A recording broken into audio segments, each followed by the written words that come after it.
الرحیم الحمد للہ رب العالمین وصلی اللہ وسلم وبارک علی نبینا محمد وعلی آلہ وصحبہ اجمعین اما بعد. کتاب التوحید شیخ الاسلام محمد بن عبد الوہاب رحمہ اللہ کی کتاب سے ہم لوگ قریب 13 باب مکمل پڑھ چکے ہیں. آج 14واں باب، باب قول اللہ تعالی ایشرکون ما لا يخلق شیئا وهم یخلقون ولا يستطيعون لهم نصرا ولا انفسهم ينصرون. تو یہ یہاں سے ہم لوگ آج پڑھنے جا رہے ہیں. عبارت خوانی کر لیتے ہیں، پھر انشاءاللہ اس کی وضاحت سن لیتے ہیں.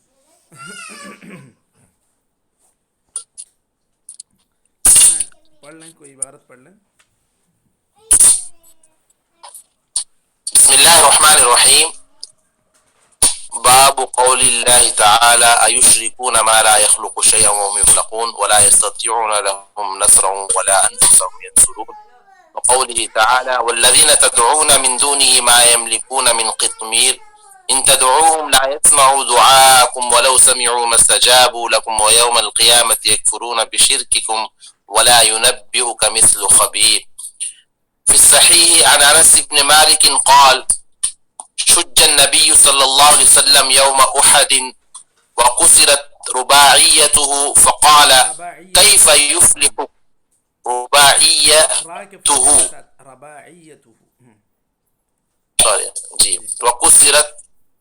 وكسرت رباعيته فقال كيف يفلح قوم شجوا نبيهم فنزلت ليس لك من الأمر شيء. وفيه عن ابن عمر رضي الله عنهما أنه سمع النبي صلى الله عليه وسلم يقول إذا رفع رأسه من الركوع في الركعة الأخيرة من الفجر بعدما يقول سمع الله لمن حمده ربنا ولك الحمد اللهم لعن فلانا وفلانا فأنزل الله ليس لك من الأمر شيء الآية. وفي رواية يدعو على من صفوان بن أمية وسهيل بن عمرو على صفوان بن أمية وسهيل بن عمرو والحارث بن هشام فنزلت ليس لك من الأمر شيء. وفيه تیسری حدیث پڑھ لو آپ سب. وفيه عن أبي هريرة رضي الله عنه قال قام رسول الله صلى الله عليه وسلم حين أنزل الله عليه وأنذر عشيرتك الأقربين سعد الصفا فقال يا معشر قريش أو كلمة نحوها اشتروا أنفسكم لا أغني عنكم من الله شيئا يا عباس بن عبد المطلب لا أغني عنك من الله شيئا ويا صفية عمة رسول الله صلى الله عليه وسلم لا أغني عنك من الله شيئا ويا فاطمة بنت محمد سليني من مال ما شئت لا أغني عنك من الله شيئا ما شئت. ايوه مؤنث سے ہیں.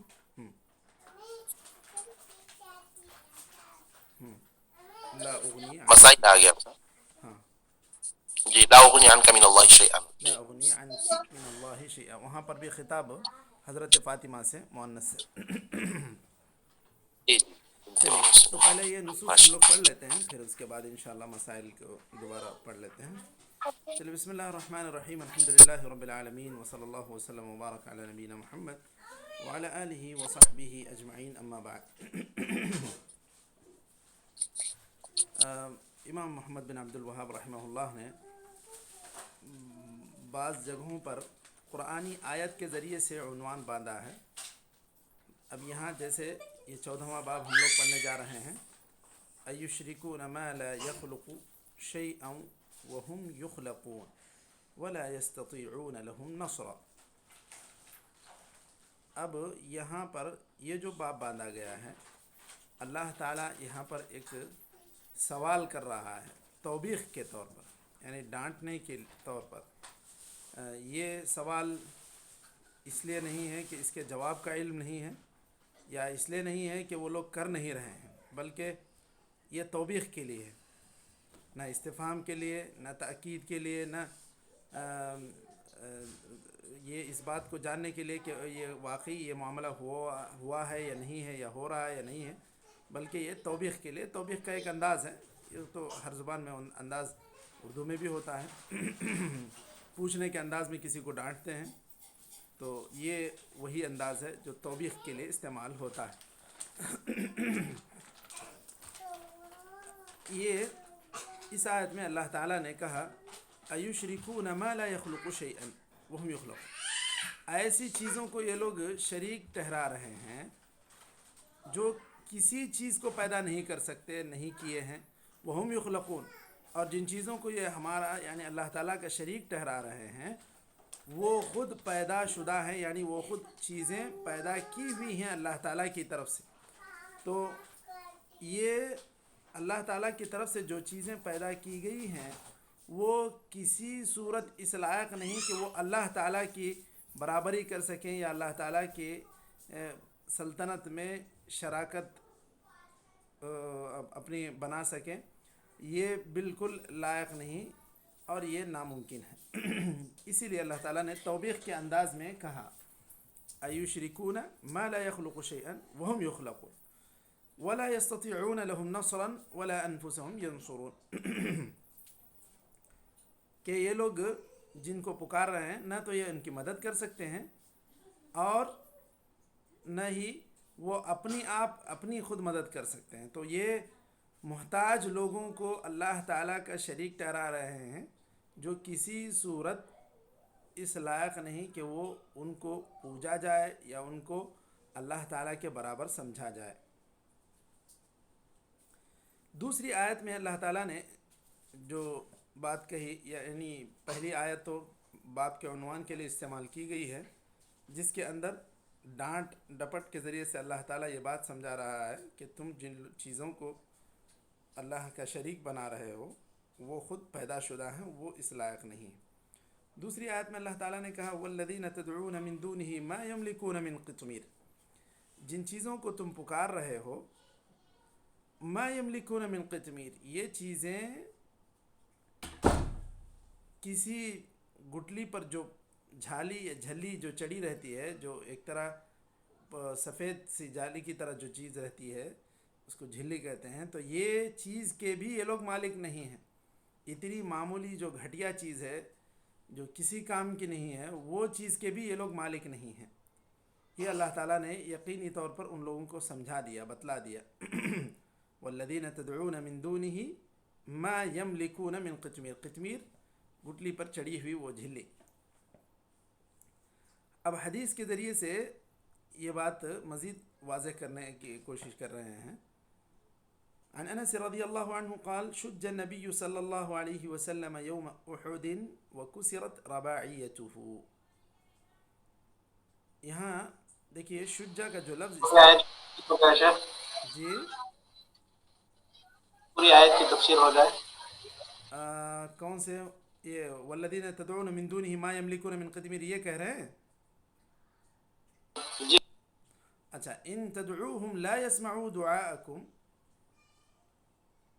ان تدعوهم لا يسمعوا دعاءكم ولو سمعوا ما استجابوا لكم ويوم القيامة يكفرون بشرككم ولا ينبئك مثل خبير. اچھا، ان تدعوهم لا يسمعوا دعاءكم، اچھا چلو یہ مان بھی لیتے ہیں کہ تم لوگ پکار رہے ہو. پہلی بات تمہارے پکارنے سے وہ لوگ تو سنتے نہیں ہیں. ولو سمعوا ما استجابوا لكم، اگر سن بھی لیں ولو بالفرض، یعنی آپ مان لیں اس بات کو، ایک وقتی طور پر تسلیم کر لیں کہ بھائی سن لیے، اگر سن بھی لیے ما استجابوا لكم، یہ لوگ تمہاری آواز پر لبیک بھی نہیں کہیں گے اور تمہاری مدد بھی نہیں کریں گے. وَيَوْمَ الْقِيَامَةِ يَكْفُرُونَ بِشِرْكِكُمْ، اور قیامت کے روز یہ جو تم پکار رہے ہو، ان کی عبادت کر رہے ہو، ان سے اپنی مدد مانگ رہے ہو، یہ ساری چیزوں کا وہ قیامت کے دن انکار کریں گے. تمہاری جو شرکیہ حرکتیں ہیں، جو تمہارے شرکیہ کام ہیں، ان سب چیزوں کا وہ قیامت کے دن انکار کر دیں گے. وَلَا يُنَبِّئُكَ مِثْلُ خَبِيرٍ، اللہ تعالیٰ جو باخبر ہے اس کی طرح کوئی تم کو نہیں بتائے گا، کیونکہ یہ اللہ تعالیٰ کے علم کی چیز ہے. کہ قیامت کے دن واقعی حقیقتاً یہ ہو کر رہے گا کہ جو لوگ جن کو پکار رہے تھے اب وہ لوگ ان کے دشمن بھی بن جائیں گے اور وہ لوگ اس کا انکار بھی کریں گے کہ یہ لوگ ہم کو تو نہیں پکارے تھے۔ ظاہر سی بات ہے جب وہ لوگ ان کو سنے بھی نہیں ہیں تو وہ لوگ کیسے کہیں گے کہ یہ لوگ ہم کو پکار رہے تھے۔ تو یہ تو واضح طور پر اس بات کو جو ہے سمجھا جا سکتا ہے کہ بالکل یہ لوگ نہ ان کو سنے ہیں اور نہ وہ اس کا اعتراف کریں گے کہ ہم لوگ ان کی مدد کرتے تھے یا یہ لوگ ہم کو پکارتے تھے۔ تو یہ واضح طور پر اللہ تعالیٰ نے ان معبودان باطلہ کی اور ان بتوں کی بے بسی کو اللہ تعالیٰ نے ان دو آیتوں میں واضح کر دیا۔ تو یہ جو توحید کے باب میں، توحید کی کتاب میں یہاں پر یہ ذکر کر رہے ہیں مؤلف رحمہ اللہ، یہ اس لیے کہ یہ جو اللہ تعالیٰ کے علاوہ جتنے بھی معبودان باطلہ ہیں، جتنے بھی بت ہیں، یہ مزار ہیں، یہ سارے کس قدر بے بس ہیں اور ان قبروں میں مدفون لوگ کس قدر بے بس ہیں، اور یہ سب بت جن کو یہ لوگ پوج رہے ہیں وہ کس قدر بے بس ہیں، اللہ تعالیٰ ان آیتوں میں اس کی وضاحت کر دیا ہے۔ مزید اس بات کو حدیث کے ذریعے سے مؤلف رحمہ اللہ سمجھانے کی کوشش کر رہے ہیں۔ عن انس رضی اللہ عنہ قال شج النبی صلی اللہ علیہ وسلم، نبی کریم صلی اللہ علیہ وسلم کا سر زخمی کر دیا گیا، یا یہ کہیں کہ سر اللہ کے رسول صلی اللہ علیہ وسلم کا پھٹ گیا اس دن، یعنی مار پڑنے کی وجہ سے جو آپ صلی اللہ علیہ وسلم ایک گڑھے میں جا گرے اور آپ صلی اللہ علیہ وسلم کے دانت بھی، یہ جو رباعیات ہیں یہ ثنایا ہیں، ثنایا کے بعد جو ہیں یہ رباعیات ہیں، یہ سامنے کے دانت آپ صلی اللہ علیہ وسلم کے ٹوٹ گئے تھے، جڑ سے اکھڑے نہیں تھے، ٹوٹے تھے۔ اچھا، فنزل، تو آپ صلی اللہ علیہ وسلم کو جب اتنی اس قدر تکلیف ہوئی، ایک تو سر پر بھی چوٹ آئی، سر میں بھی مار لگا، دانت بھی ٹوٹ گئے، تو آپ صلی اللہ علیہ وسلم کی زبان سے یہ جملہ نکلا کیف یفلح قوم شجوا نبیہم، کیسے یہ قوم کامیاب ہوگی جس نے اپنے نبی کا سر پھوڑ دیا۔ یعنی آپ صلی اللہ علیہ وسلم جیسے ہی یہ جملہ یعنی کہ آپ صلی اللہ علیہ وسلم کی زبان سے نکلا تو اللہ تعالیٰ نے یہ آیت نازل کی لیس لک من الامر شیء۔ آپ، اللہ تعالیٰ نبی کریم صلی اللہ علیہ وسلم کو خطاب کر کے کہہ رہا ہے کہ آپ خود ایک بندے ہیں، آپ خود میرے بندے ہیں، اور آپ کو معاملات یعنی اس کا انجام، یہ تو اس کا تو آپ کو پتہ نہیں ہے اور اس کا آپ کے ہاتھ میں اختیار بھی نہیں ہے۔ اللہ تعالیٰ جسے چاہے ہدایت بھی دے سکتا ہے اور جسے چاہے وہ کفر پر بھی باقی رکھ سکتا ہے۔ تو آپ یہ نہ کہیں کہ یہ لوگ کیسے کامیاب ہوں گے، ہو سکتا ہے کامیاب ہوں، کیونکہ جو لوگ جنگ احد میں جن لوگوں نے بڑی بڑی کیا کہتے ہیں جنگ میں تدبیریں اپنائیں، خاص طور پہ حضرت ابو سفیان رضی اللہ عنہ نے، وہی لوگ بعد میں فتح مکہ کے وقت اسلام بھی لائے اور انہوں نے بعد میں نبی کریم صلی اللہ علیہ وسلم کے ساتھ جنگوں میں شرکت بھی کی، اسلام کی سربلندی کے لیے بھی جنگ لڑے۔ تو یہ ممکن ہے کہ یہ لوگ فلاح بھی پا سکتے ہیں۔ آپ ایسے جو ایک تأسف کا، ایک افسوس کا اظہار کر رہے ہیں، یہ گویا کہ آپ کا معاملہ نہیں ہے، یہ آپ کے ہاتھ میں نہیں ہے کہ کون فلاح پائے گا کون فلاح نہیں پائے گا، یہ تو اللہ تعالیٰ کے ہاتھ میں ہے۔ یہ بات اللہ تعالیٰ نے اپنے نبی کو کہہ دی۔ تو نبی خود بھی اتنے اللہ تعالیٰ کے محتاج ہیں کہ وہ اپنے طور پر کسی کو نہ ہدایت دے سکتے ہیں اور نہ کسی کو گمراہ کر سکتے ہیں۔ گمراہ کرنے کی بات تو نہیں ہے، یعنی کہ مطلب راہ راست پر لانا نہیں لانا، یہ سب اللہ تعالیٰ کی مشیت سے متعلق ہے۔ خود نبی کریم صلی اللہ علیہ وسلم کی اتنی چاہت تھی کہ ان کے کہ آپ کے چچا ابو طالب اسلام قبول کر لیں، کم سے کم کلمہ شہادت ادا کر دیں، اس کے باوجود، آپ کی خواہش کے باوجود یہ خواہش پوری نہ ہو پائی، تو اللہ تعالیٰ نے یہ آیت نازل کی انک لا تہدی من احببت ولکن اللہ یہدی من یشاء وہو اعلم بالمہتدین۔ آپ اس قدر جو چاہت کر رہے تھے، یہ چاہ رہے تھے کہ یہ مسلمان ہو جائیں، تو صرف آپ کی چاہت کے مطابق یہاں پر کسی کو ہدایت نہیں ملے گی۔ یہاں پر اللہ تعالیٰ جانتا ہے کہ کون ہدایت پانے والے لوگوں میں سے ہے، کون اس کا لائق ہے، اللہ تعالیٰ ہی اس کو ہدایت دے گا۔ یہ صرف نبی کریم صلی اللہ علیہ وسلم کی جو تمنا تھی، اس تمنا کے مطابق ہدایت کا معاملہ نہیں ہے۔ یہ بات گویا کہ اللہ تعالیٰ نے ابو طالب کے موقع پر بھی کہی، اور یہ جب غزوہ احد کا معاملہ ہوا اس میں آپ صلی اللہ علیہ وسلم کو گہری چوٹیں آئیں اور آپ صلی اللہ علیہ وسلم نے یہ بات کہی تو اللہ تعالیٰ نے یہ آیت نازل کی۔ اور اس آیت کے تعلق سے ایک دوسری روایت بھی ہے کہ آپ صلی اللہ علیہ وسلم پر یہ آیت کب نازل ہوئی۔ اس تعلق سے حضرت ابن عمر رضی اللہ عنہ فرماتے ہیں کہ انہوں نے نبی کریم صلی اللہ علیہ وسلم کو سر سے کیا کہتے ہیں رکوع سے سر اٹھانے کے بعد آخری رکعت میں فجر میں دعائے قنوت پڑھتے ہوئے سنا، تو اس وقت آپ صلی اللہ علیہ وسلم بد دعا کر رہے تھے، اللہم لعن فلانا و فلانا، بعض لوگوں کے نام لے کر آپ صلی اللہ علیہ وسلم نے بد دعا کی تھی۔ نیچے آ رہا ہے، نیچے بعض لوگوں کے نام بھی آ رہے ہیں۔ اور یہ کب آپ صلی اللہ علیہ وسلم بد دعا کرتے تھے؟ جب رکوع سے سر اٹھاتے، بعد ما یقول سمع اللہ لمن حمدہ ربنا ولک الحمد فانزل اللہ لیس لک من الامر شیء۔ ان اللہ کے رسول صلی اللہ علیہ وسلم نے بعض خاص لوگوں کے نام لے کر ان کے حق میں بد دعا کی، تو اللہ تعالیٰ نے یہ آیت نازل کی لیس لک من الامر شیء، کہ آپ ہدایت کے معاملے کے مختار نہیں ہیں، یہ آپ کے اختیار میں یہ ساری چیزیں نہیں۔ تو لیس لک من الامر شیء، اس آیت سے متعلق دو روایتیں آ گئی۔ ایک تیسری روایت اور بھی، وفی روایت یدعو علی صفوان بن امیہ وسہیل بن عمرو والحارث بن ہشام فنزلت لیس لک من الامر شیء۔ ایک اور روایت میں یہ بھی ہے کہ نبی کریم صلی اللہ علیہ وسلم صفوان بن امیہ، سہیل بن عمرو، الحارث بن ہشام، ان لوگوں پر بد دعا کر رہے تھے تو آپ صلی اللہ علیہ وسلم پر یہ آیت نازل ہوئی لیس لک من الامر شیء۔ تو یہاں پر بتانا یہ ہے کہ کل معاملہ ہدایت کا اللہ کے ہاتھ میں، اللہ کے علاوہ نہ کسی فرشتے کے ہاتھ میں، نہ کسی نبی کے ہاتھ میں، نہ کسی بزرگ کے ہاتھ میں۔ ایک تو ہدایت، اور ہدایت تو سب سے بڑی چیز ہے انسان کے لیے۔ اب اس کے علاوہ جو چیزیں ہیں ان میں بھی کوئی چیز ایسی نہیں ہے جو اللہ تعالیٰ کے علاوہ پورا کر سکے، چاہے اولاد دینا ہو، چاہے رزق میں برکت دینا ہو، یا اور بھی جو بھی انسان کی ضروریات ہیں اللہ تعالیٰ ہی ان کو پورا کر سکتا ہے۔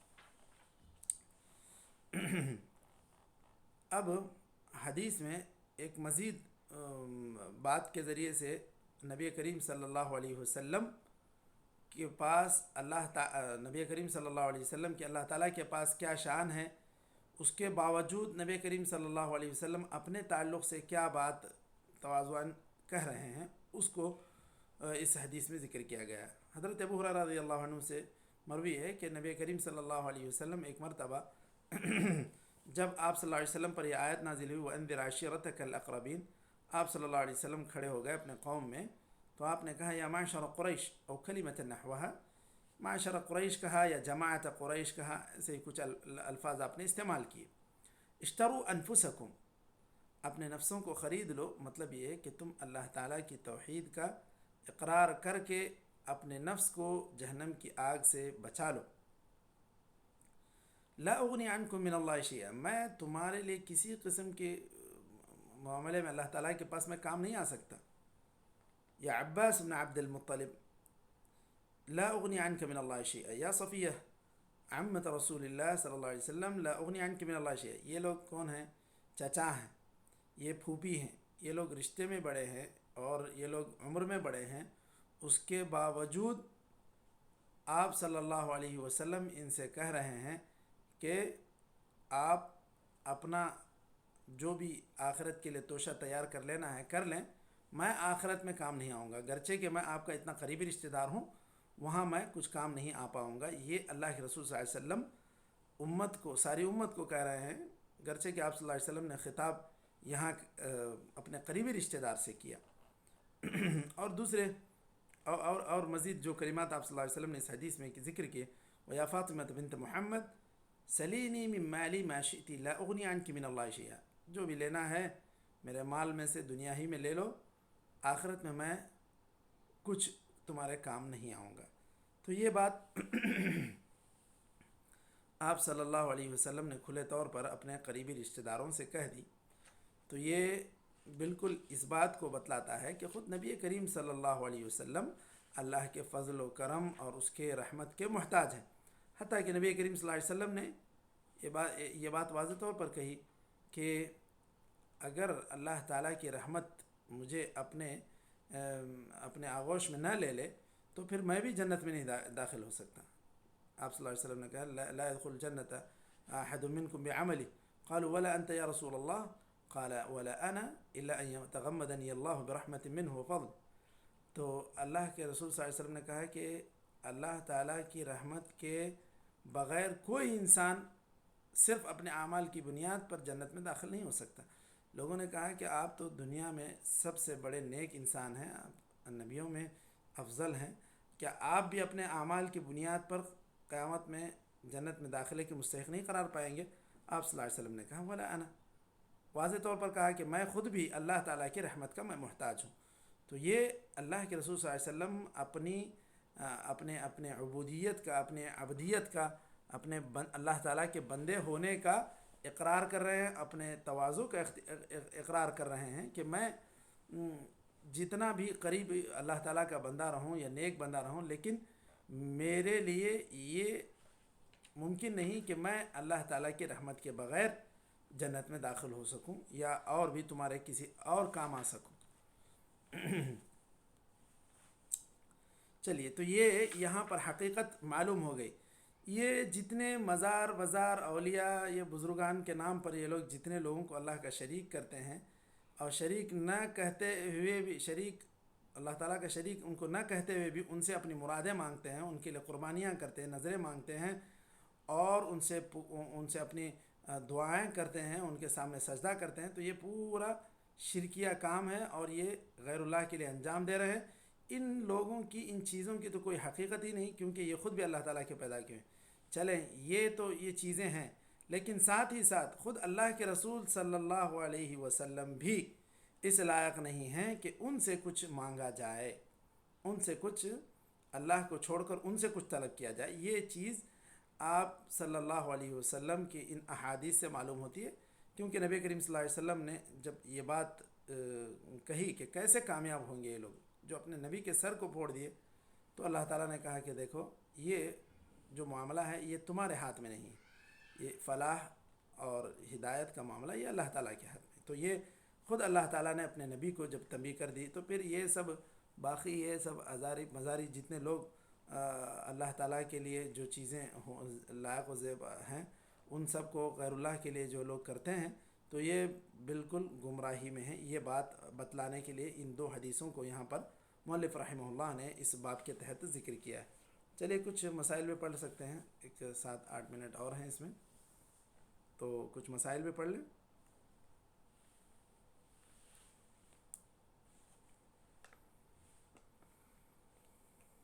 جی پڑھیں مشائخ, فیہ مسائل. بسم اللہ الرحمن الرحیم. تفسیر الآیتین. الأولى تفسير الآيتين، الثانية قصة أحد، الثالثة قنوت سيد المرسلين وخلفه سادات الأولياء يؤمنون في الصلاة. الرابعة أن المدعو عليهم كفار. الخامسة أنهم فعلوا أشياء لا يفعلها غالب الكفار، منها شجهم نبيهم وحرصهم على قتله، ومنها التمثيل بالقتلى مع أنهم بنو عمهم. السادسة أنزل الله عليه في ذلك ليس لك من الأمر شيء. السابعة قوله أو يتوب عليهم أو يعذبهم فتاب عليهم فآمنوا. الثامنة القنوت في النوازل. التاسعة تسمية المدعو عليهم في الصلاة بأسمائهم وأسماء آبائهم. العاشرة لعن المعين في القنوت. نعم ٹھیک. تو یہ 10 مسائل پہلے پڑھ لیتے ہیں, اگر وقت بچ جائے گا تو پھر انشاءاللہ آگے بڑھتے ہیں.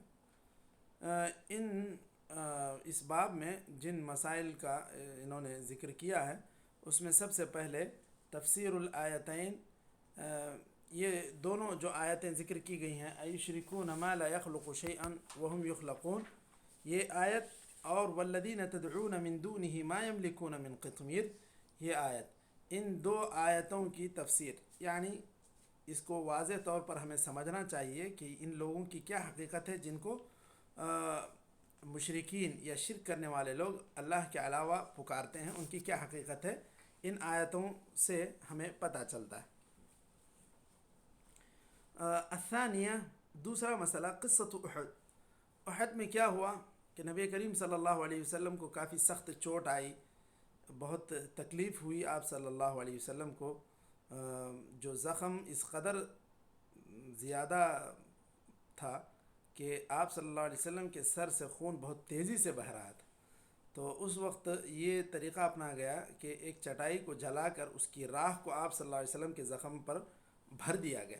تو یہ کافی تکلیف دہ موقع تھا آپ صلی اللہ علیہ وسلم کے لیے۔ اس وقت آپ صلی اللہ علیہ وسلم نے یہ باتیں کہی تھیں، اور آپ صلی اللہ علیہ وسلم کو دانت میں بھی جو چوٹ آئی، دانت ٹوٹ گئے، تو یہ ساری باتیں احد میں ہوئی تھیں۔ تیسری چیز، قنوت سید المرسلین وخلفہ سادات الاولیاء یؤمنون فی الصلاۃ۔ نبی کریم صلی اللہ علیہ وسلم کا دعائے قنوت پڑھنا یا بددعا کرنا بعض لوگوں کے حق میں جنہوں نے اسلام کو، مسلمانوں کو نقصان پہنچایا تھا، تو یہ آپ صلی اللہ علیہ وسلم سے اس کا ثبوت ہے کہ آپ صلی اللہ علیہ وسلم نے اس طرح بددعا کی، اور آپ کے پیچھے آپ کے صحابہ جو عظیم اللہ تعالیٰ کے ولی ہیں، ان لوگوں نے آمین کہا۔ چوتھا مسئلہ، ان المدعو علیہم کفار، ان المدعو علیہم کفار، جن لوگوں پر بددعا کی گئی تھی یہ لوگ کافر تھے، مسلمان نہیں تھے۔ یہ بات واضح طور پر ہمیں یاد رکھنا ہے۔ اور اسی طرح پانچویں چیز یا پانچواں مسئلہ، انہم فعلوا اشیاء لا یفعلها غالب الکفار، جن لوگوں نے آپ صلی اللہ علیہ وسلم کے ساتھ جنگ کی، ان لوگوں نے ایسے کام کیے جو عمومی طور پر دیگر کافر بھی نہیں کرتے تھے۔ کیا کیا کام کیے؟ آپ صلی اللہ علیہ وسلم کے یہ لوگ آخر رشتہ دار ہی ہیں، یہ لوگ آپ کے قریبی ہی ہیں، خون کا رشتہ، نسبی رشتہ ہے یہ لوگوں کو۔ اس کے باوجود آپ صلی اللہ علیہ وسلم کے ساتھ ان کا سلوک ایسا تھا کہ یہ لوگ آپ صلی اللہ علیہ وسلم کا سر پھوڑ دیے، اور اسی طرح آپ صلی اللہ علیہ وسلم کو مارنے کے درپے تھے۔ اسی لیے تو ہجرت کا واقعہ پیش آیا، جب یہ لوگ آخری رات جب نبی کریم صلی اللہ علیہ وسلم کو ہجرت کا حکم ہوا، اس وقت ان کا یہی پلان تھا کہ اللہ کے رسول صلی اللہ علیہ وسلم پر حملہ کیا جائے، آپ صلی اللہ علیہ وسلم کو نعوذ باللہ ختم کرنے کی کوشش کی جائے۔ ومنها التمثیل بالقتل، مردوں کے ساتھ یا جو لوگ بھی شہید ہو گئے تھے، جو لوگ شہید ہوئے تھے جنگ میں، ان کے ساتھ مثلا کرنا، یعنی کان کاٹ دیے، ہاتھ کاٹ دیے، پیر کاٹ دیے، ان کی شکل کو بدنما کر دینا۔ حضرت حمزہ رضی اللہ عنہ کے ساتھ جو بات پیش آئی کہ ان کا جو سینہ چاک کر کے وہ کلیجہ نکالا گیا، یہ ساری بے حرمتی حضرت حمزہ رضی اللہ عنہ کی لاش کے ساتھ ہوئی، تو یہ بات خاص طور پر یہاں ذکر ہو رہی ہے۔ مع انہم بنو عمہم، حالانکہ یہ لوگ اتنے قریبی ہیں کہ یہ لوگ رشتے میں چچا کے بچے لگتے ہیں، چچا کا رشتہ ان لوگوں سے ہوتا ہے۔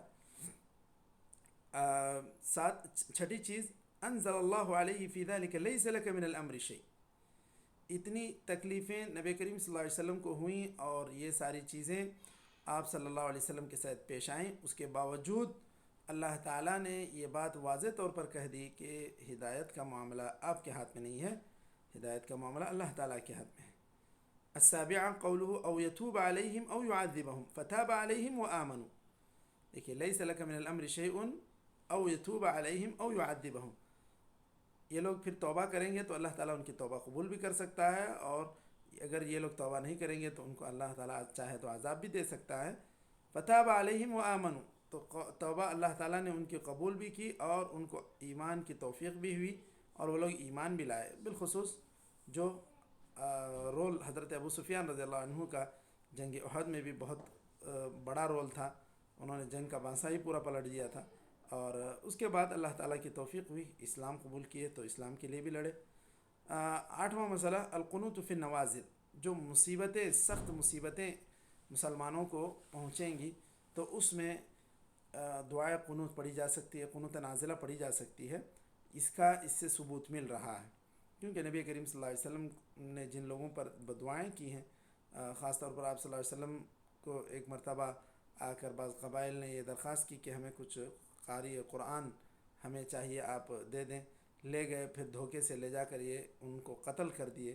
تو یہ بات آپ صلی اللہ علیہ وسلم ایک اسلام کے نقصان کے طور پر آپ صلی اللہ علیہ وسلم اس کو دیکھ رہے تھے، آپ نے ان لوگوں پر بھی بددعائیں کی تھیں۔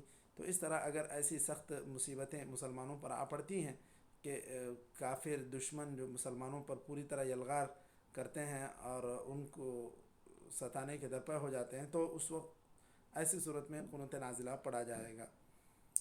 التاسعہ تسمیۃ المدعو علیہم فی الصلاۃ باسمائہم واسماء آبائہم، نماز میں کسی انسان کا نام لے کر بد دعا کی جا سکتی ہے، اور خاص طور پر جو کفار کے سلسلے میں آپ صلی اللہ علیہ وسلم نے بد دعائیں کی جب وہ مسلمانوں کو نقصان پہنچائے، اسلام کو نقصان پہنچائے، اس سے اس کا بھی ثبوت ملتا ہے۔ تو کسی غیر مسلم کا نام لینے سے گویا کہ اس کی نماز باطل نہیں ہو جائے گی، یہ بات کہنا چاہ رہے ہیں۔ العاشر لعنہ المعین فی القنوت، آپ صلی اللہ علیہ وسلم عموماً ایسے ایک معین انسان پر لعنت نہیں کرتے تھے، اس پر بد دعا نہیں کرتے تھے، لیکن ان کے جو ضرر ہوا، ان کی طرف سے جو اسلام کو نقصان ہوا بعض لوگوں کی طرف سے، اس لیے آپ صلی اللہ علیہ وسلم نے وہاں پر نام لے کر بھی بد دعا کی۔